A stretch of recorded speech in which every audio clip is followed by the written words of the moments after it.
Hello, I'm Guy Cocker for GameSpot UK, and I'm here in sunny Stockholm in Sweden. Now, I'm lucky enough to be at one of the most gorgeous development houses in the world to see one of the biggest titles of 2011. That's right, it's time for Battlefield 3. I guess we're late to the party. We're the team.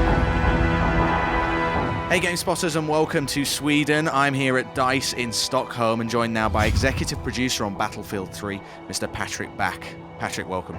Thank you very much. So tell us about this Battlefield 3 thing then. We've not been hearing much about it. Give us a bit of a background. Well, we started out many years ago with Battlefield 1942, and it's been many games since. And now we arrived at Battlefield 3 and at the product that I think will actually move the genre forward quite a bit. We're using Frostbite 2 as a core engine. It's been designed for and around Battlefield 3, so everything that's been done is catered to making a better Battlefield game. We will have multiplayer, we're great at that. We have single player, we'll have a new co-op experience, and everything will then be encapsulated in this battle log experience that will be on top of everything.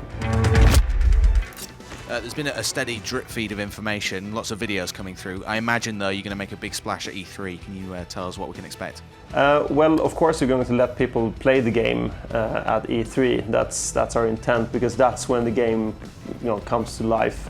The goal is to let everyone get hands-on on the game to get that next-gen Battlefield feeling. Then we'll show some stuff behind closed doors, but of course I can't tell you about that here.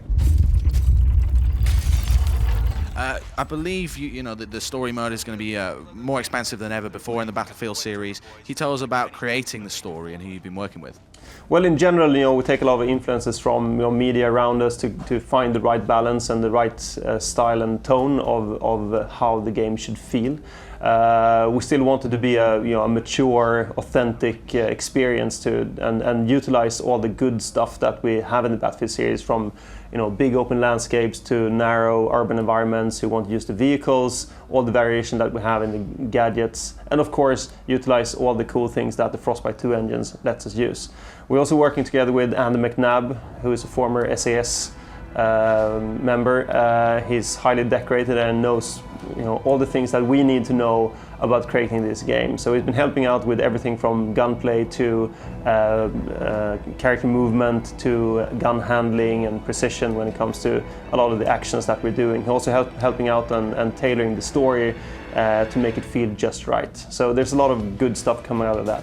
Can you tell us any more about the story at this stage? We've seen a lot of clips from it, but we don't really know the background to it. Well, no, I can't. There's a lot of stuff that I want to reveal, but again, this is not the time to do that. Right now we're focusing on showing you the multiplayer. There will be more information on the single player later.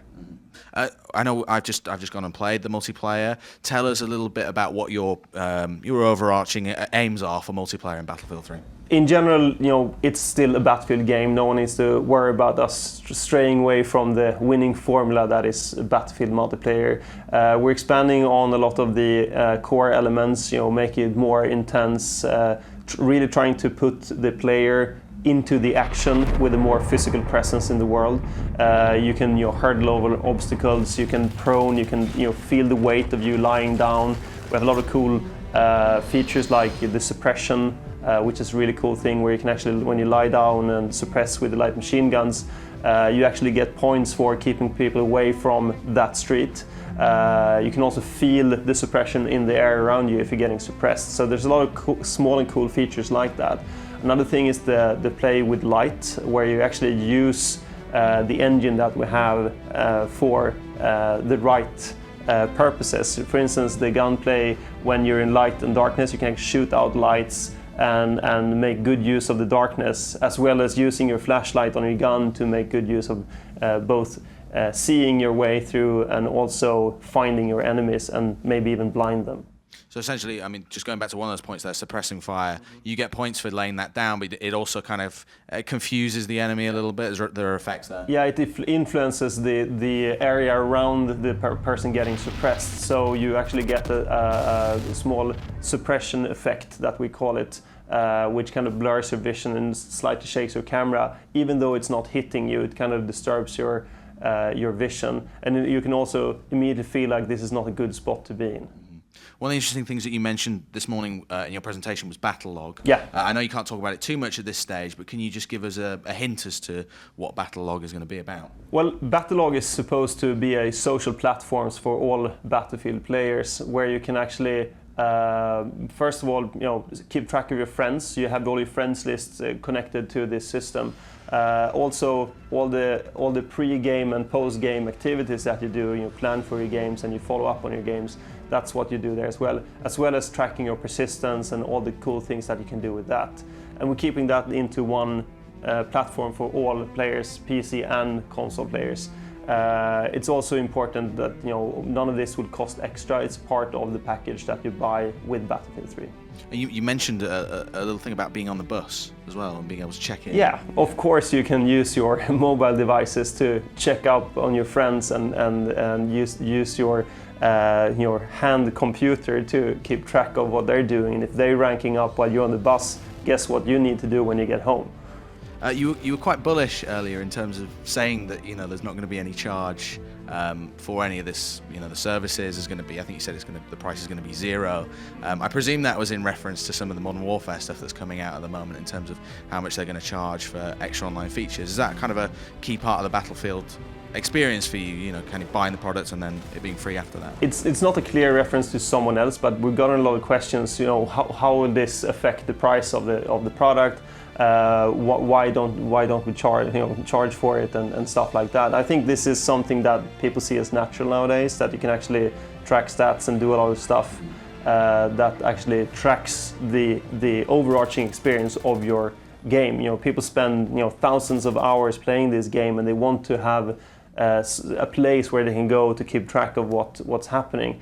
And we see this as a natural step in a product of this magnitude. It's a blockbuster product, and you should be able to track it in a blockbuster kind of way. So to us, it's because we're getting a lot of questions on pricing. We just want to make clear that it's not extra.